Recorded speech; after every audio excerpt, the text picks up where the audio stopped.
या जनक महाराजांकडे परंपरेने एक पिनाक नावाच्या शिवधनुष्याचे पूजन चालू आहे। अनेकांच्या एकत्रित प्रयत्नांनी सुद्धा न हलणारे अत्यंत अवजड असे हे धनुष्य जानकी मात्र सहजगत्या उचलू शकते।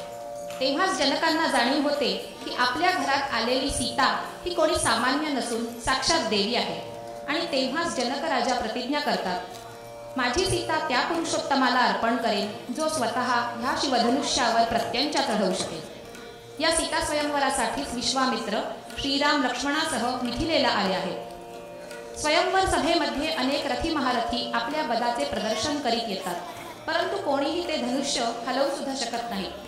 आजच्या भाषेत म्हणायचे झाले तर एखादे यंत्र किंवा डिव्हाइस जे आपल्याला माहीत नाही ते आपण ऑपरेट करू शकत नाही, परंतु विश्वामित्रांनी मात्र श्रीरामांना संपूर्ण केटी नॉलेज ट्रान्सफर रॅम्पअप दिलेला आहे। विश्वामित्रांच्या आज्ञेनुसार प्रभू श्रीरामाला धनुष्याला प्रत्यंचा जोडायला उठतात। त्यांना संपूर्ण दिव्यास्त्रांचे ज्ञान त्यांनी आधीच दिलेले आहे। धनुष्याला प्रणाम करून परिक्रमा करून श्रीराम सरकन धनुष्य उभे करतात। कांठळ्या बसाव्यात इतका दिव्य निनाद होतो आणि त्या धनुष्याचे 2 तुकडे होतात। सर्वत्र आनंदाची गाणी आणि रामचंद्रांच्या नावाचा जय जयकार सुरू होतो। सीतेचा नुपुरताल रामांगी भरतो तो कसा, तर नील आकाशात उशेची लाली भरावी तसा। जनक महाराजांची सूचना मिळताच जानकी वरमाला घेऊन येते आणि प्रभूंच्या गळ्यात अर्पण करते।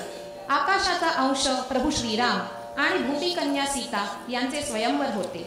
आकाशाशी जडले नाते धरणी मातेचे। सादर करतील अन्वेषा, शर्वरी, नीलम आणि कोरस।